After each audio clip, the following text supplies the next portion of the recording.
श्री गणेश मित्रों, त्रिगुणा एकेडमी में मैं शुभम मिश्रा आपका स्वागत करता हूं। आज हम जो वीडियो बनाने जा रहे हैं, खैर आपको देख के पता ही चल गया होगा कि जीएस की जो मास्टर सीरीज हम लाने वाले थे, उसके बारे में आज मैं बताऊंगा कि उस मास्टर सीरीज में आपके कौन कौन से एग्ज़ाम क्वालिफाई हो सकते हैं, वो किस किस एग्ज़ाम के लिए आपको यूज़फुल है। अब देखते हैं।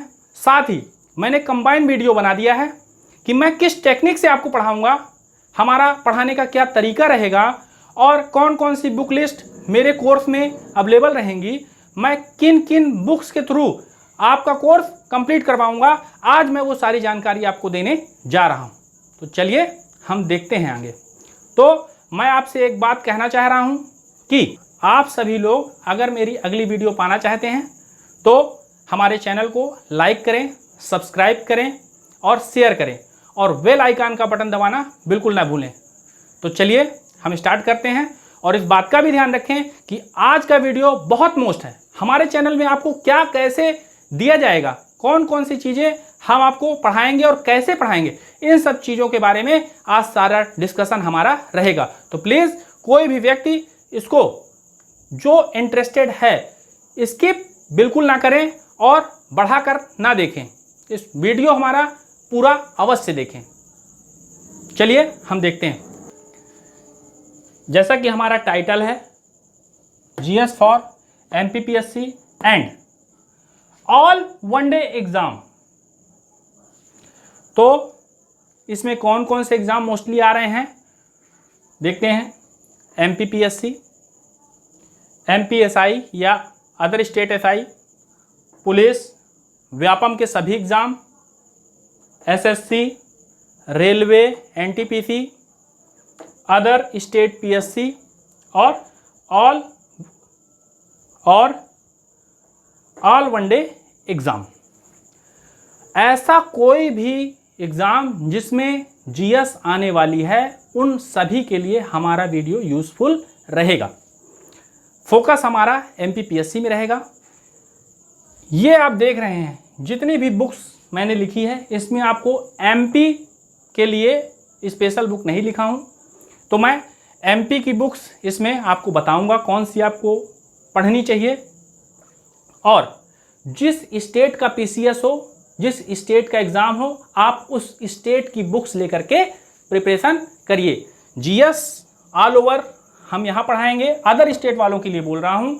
जीएस आपको हमारे यहाँ से सारी चीज़ें मिलेंगी जितना इसमें लिखा हुआ है।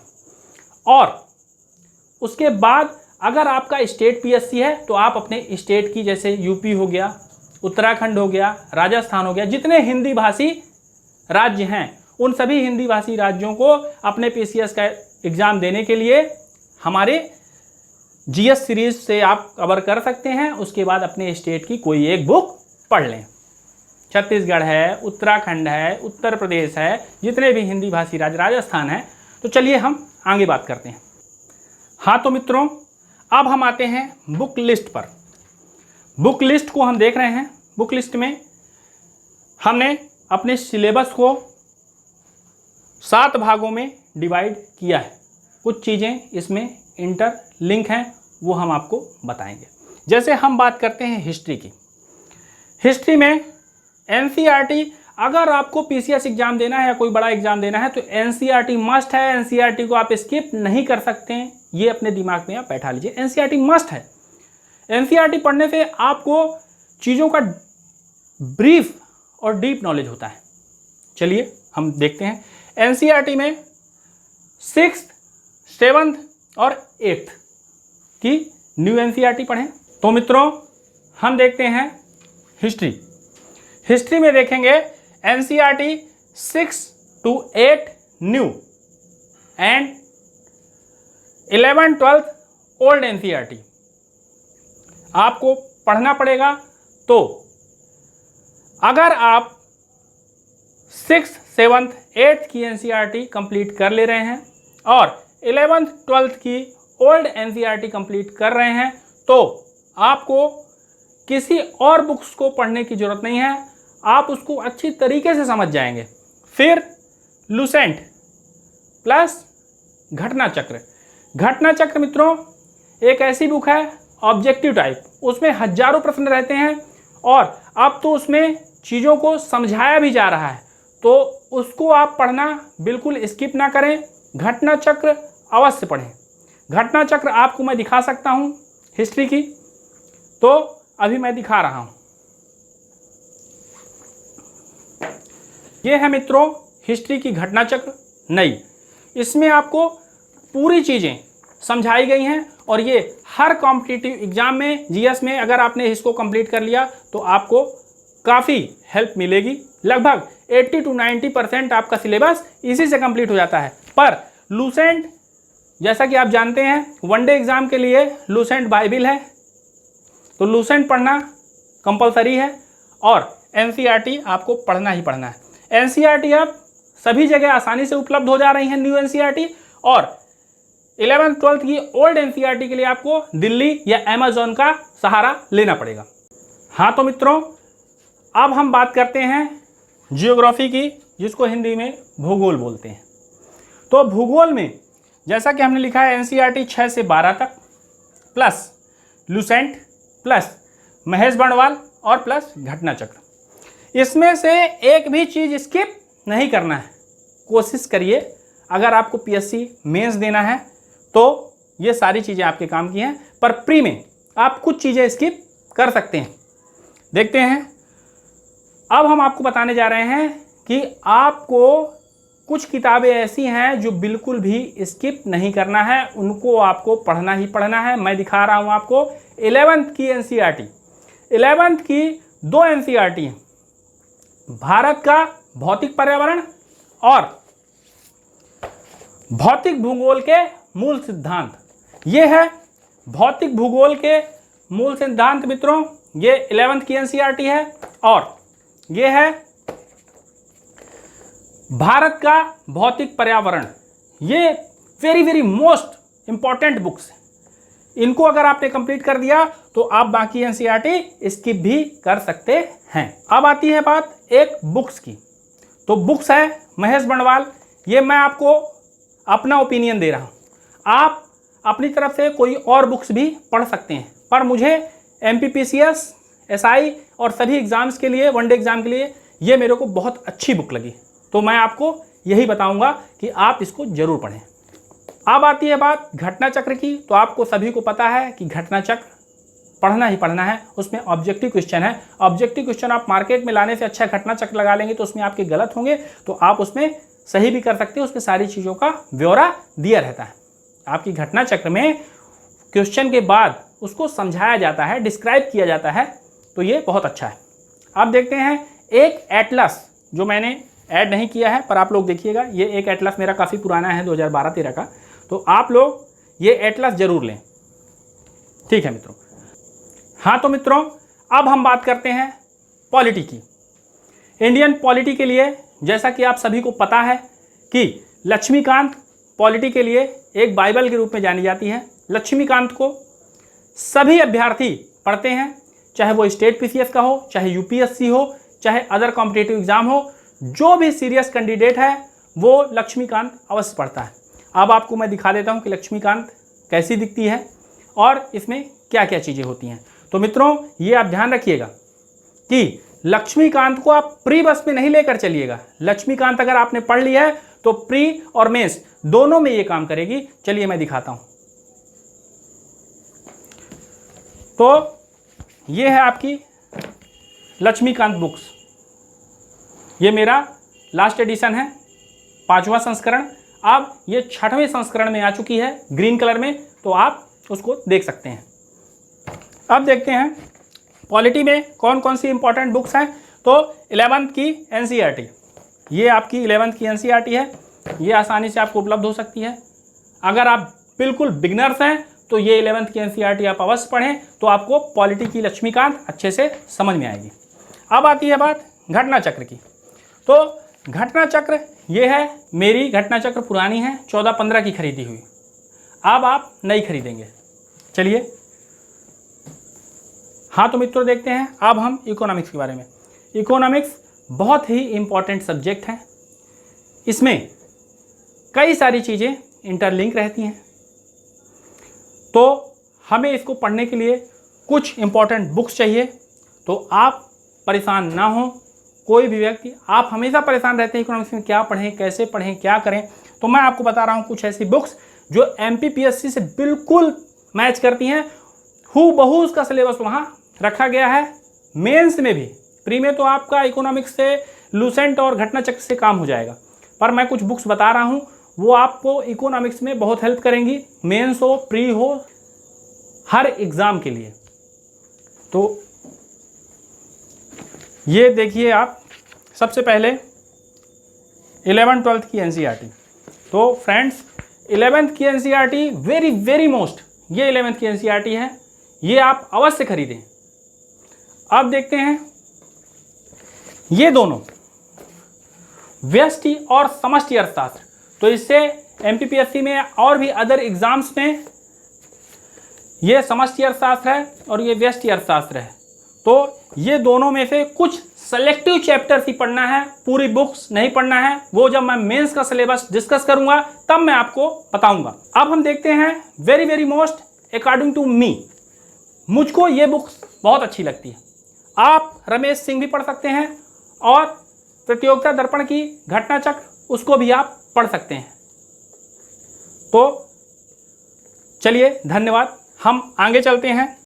हाँ तो मित्रों, अब हम बात करते हैं साइंस एवं एनवायरनमेंट।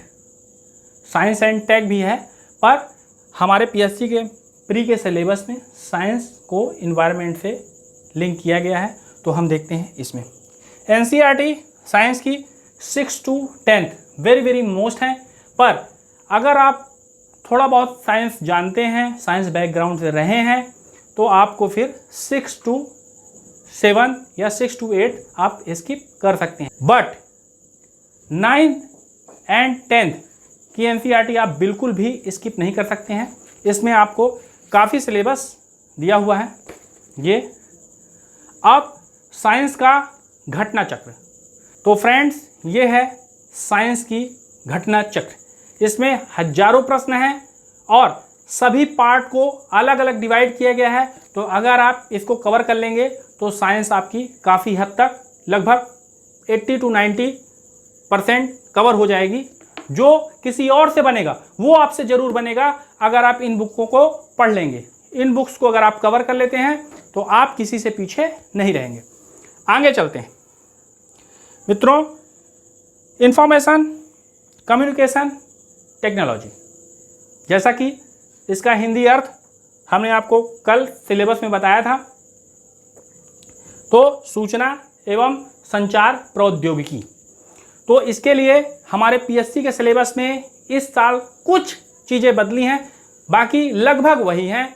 तो इंफॉर्मेशन एवं कम्युनिकेशन टेक के लिए आपको एक परीक्षा मंथन की बुक्स आती है, मैं आपको अभी दिखवा रहा हूँ, उसको आप थोड़ा सा देख लें तो ज़्यादा अच्छा रहेगा। हाँ तो मित्रों,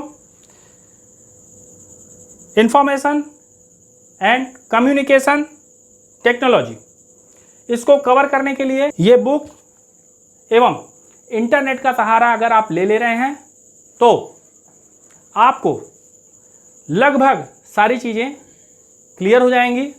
और जैसा हमारे सिलेबस में पूछा है, ई-गवर्नेंस, ई-कॉमर्स, इंटरनेट, ये सारी चीज़ें इस बुक से कवर हो जाएंगी। और बाकी आप इंटरनेट का सहारा लें, वो ज़्यादा अच्छा रहेगा। फिलहाल आगे चलते हैं। Current affairs. करंट अफेयर्स समसामयिक मुद्दों पर आधारित जो चर्चाएं हैं, वो आप कोई भी एक मैगजीन लीजिए, चाहे घटना चक्र हो, चाहे प्रतियोगिता दर्पण हो, विजन हो, दृष्टि हो, कोई भी एक मैगजीन, और भी जो चलती होंगी मैं जिनको जान रहा हूँ उनको बता रहा हूँ, और भी आप कोई भी एक मैगजीन लीजिए, उसको पढ़िए।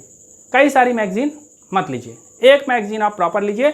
और एक न्यूज़पेपर, न्यूज़पेपर का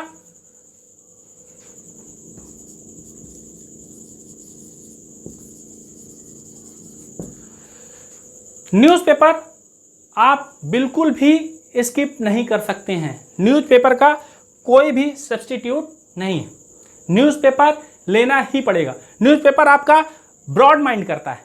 न्यूज़पेपर आप पढ़ेंगे, माइंड ब्रॉड होगा, सारी घटनाओं के बारे में जानकारी होगी। फिर आप जब उसको मैगजीन पढ़ेंगे, आपका दूसरी बार हो जाएगा। तो इसलिए न्यूज़पेपर अवश्य पढ़ें। न्यूज़पेपर की चीज़ें ज़्यादा देर तक याद रहती हैं और डेली थकान नहीं लगती उसको पढ़ने में। वो तो एक जागरूक व्यक्ति कोई भी पढ़ता है, ऐसा जरूरी नहीं कोई इंस्पिरेंट ही, कोई प्रतियोगी छात्र ही पढ़े। आगे चलते हैं। ये हमारा बुक लिस्ट हो गया।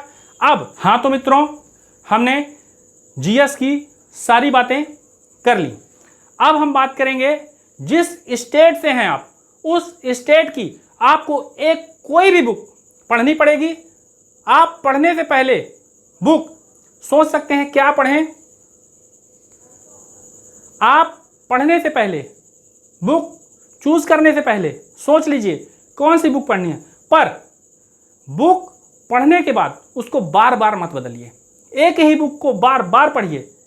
जैसा मैं कई सारी बुक्स पढ़ा और मेरे पास कई सारी बुक्स हैं, मैं आपको दिखा दे रहा हूँ।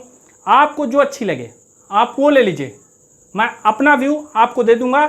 बाकी ऐसा नहीं है, आप हमारे मन से चलें। आप अगर खरीद चुके हैं तो कोई भी खरीदिए, पर मैं एमपी की बुक बता रहा हूँ, सजेस्ट कर रहा हूँ। आप जिस स्टेट के विद्यार्थी हैं उस स्टेट की अलग बुक्स आप ले सकते हैं। देखते हैं, जैसे ये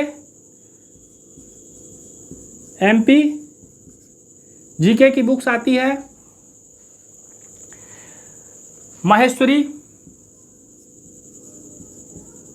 मुकेश माहेश्वरी या महावीर। ये आप दो में से एक बुक ले सकते हैं, ये मेरी चॉइस है। और पुणेकर भी अच्छी है। साहित्य भवन पब्लिकेशन मेंस में वेरी वेरी इंपॉर्टेंट बुक्स है, उसको स्किप ना करें। मेंस के लिए साहित्य भवन पब्लिकेशन की एमपी की जीके बुक अवश्य लें। अब चलते हैं मित्रों आगे। हमारा दूसरा टॉपिक कंप्लीट होता है, तीसरा टॉपिक में हम कदम रखते हैं। तीसरे टॉपिक को हम देखेंगे इंटरलिंक सिस्टम। हाँ तो मित्रों, अब हम देखते हैं इंटरलिंक सिस्टम। इंटरलिंक सिस्टम से मेरा कुछ और तात्पर्य नहीं है। मैं ये बताना चाह रहा हूँ कि सभी सब्जेक्ट एक दूसरे से इंटरलिंक हैं। अगर आप सभी सब्जेक्ट को लिंक करके पढ़ेंगे तो आपको सारी चीज़ें अच्छे से समझ में आएंगी, दिमाग में बैठ जाएंगी। पीएससी एग्ज़ाम या अदर कॉम्पिटिटिव एग्ज़ाम कोई भी हो, एसएससी, पीएससी, यूपीएससी, इनमें रटना बहुत मुश्किल है।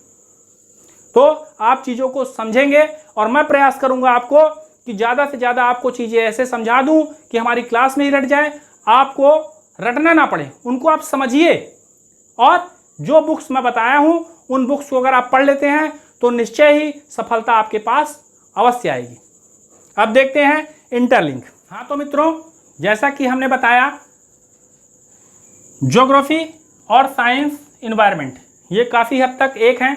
अगर आपको पता हो, सभी आप लोग जानते होंगे, कक्षा 1 से 5 तक इन्वायरमेंट नाम का ही सब्जेक्ट रहता था।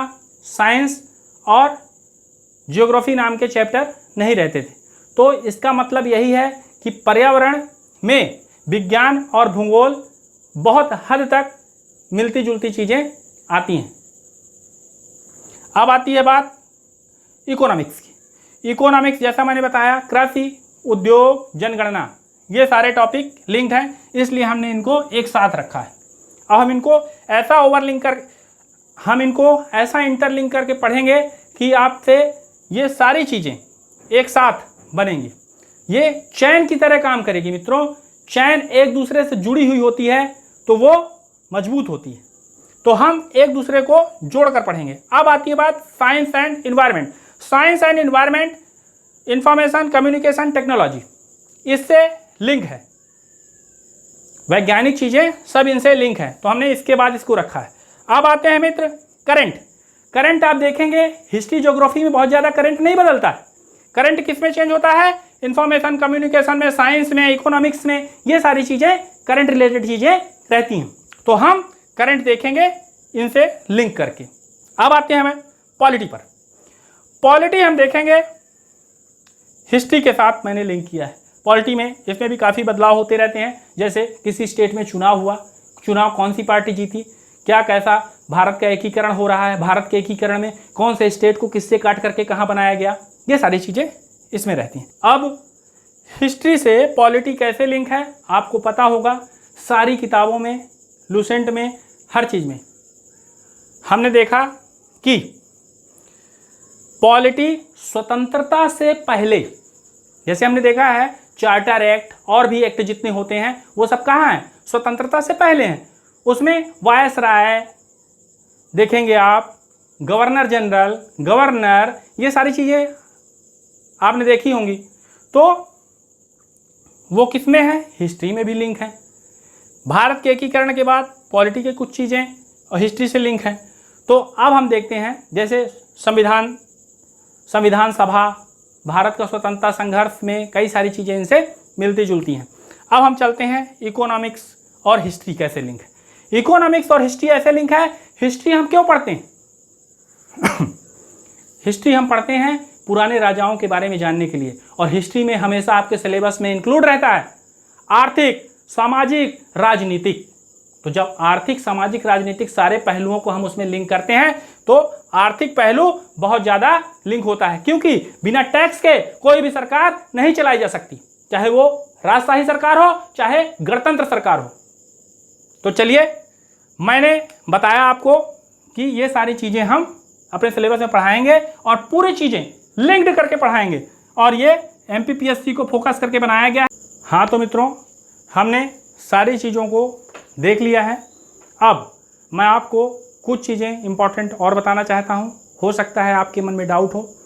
लूसेंट जो मैंने लिखा है, सभी चैप्टर में, सभी विषयों में जो मैंने लूसेंट को रखा है, तो वो कोई स्पेशल लूसेंट नहीं है मित्रों।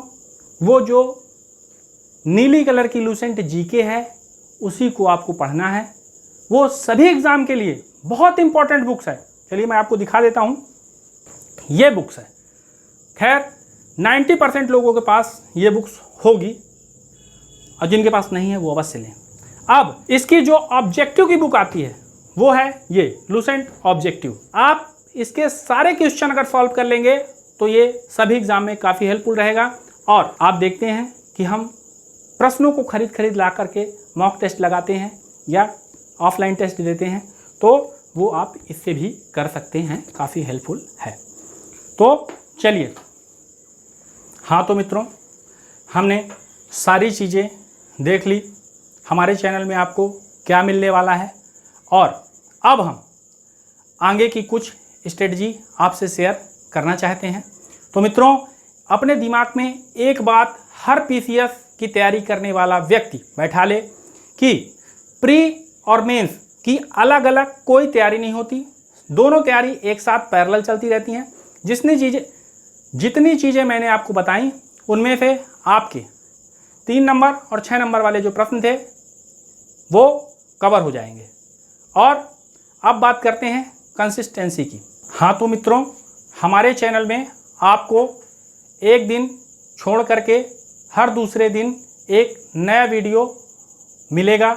हम हर दूसरे दिन एक नया वीडियो अपलोड करेंगे। अब हमारी सारी चीज़ें, सारी स्ट्रेटजी आप देख चुके हैं, हमने आपको सारी चीज़ें बता दी हैं। अब हम नेक्स्ट वीडियो हमारा थोड़ा लंबा रहेगा। अब हम जियोग्राफी सब्जेक्ट को सबसे पहले स्टार्ट करेंगे, जैसा कि हमने अपने इंटरलिंक सिस्टम में बताया हुआ है। तो जियोग्राफी हम इसलिए पहले स्टार्ट करेंगे क्योंकि जियोग्राफी से ही आपको पता चलेगा कि पृथ्वी, ब्रह्मांड, ये सारी चीज़ें, तो उससे पहले तो कोई चीज़ थी नहीं। तो जब ब्रह्मांड होगा, पृथ्वी होगी, फिर उसके बाद इतिहास होगा, तो सबसे पहले हम ज्योग्राफी स्टार्ट करेंगे। तो मित्रों, हमारा चैनल देखने के लिए धन्यवाद। अब आपको जो भी प्रॉब्लम हो मित्रों, हमारी कोई भी बात अगर आपके समझ में ना आई हो तो मित्रों आप कमेंट बॉक्स पर कमेंट करके हमको बता सकते हैं। धन्यवाद। जय हिंद मित्रों। अगली वीडियो के साथ मैं फिर हाजिर होऊंगा ज्योग्राफी सब्जेक्ट के साथ।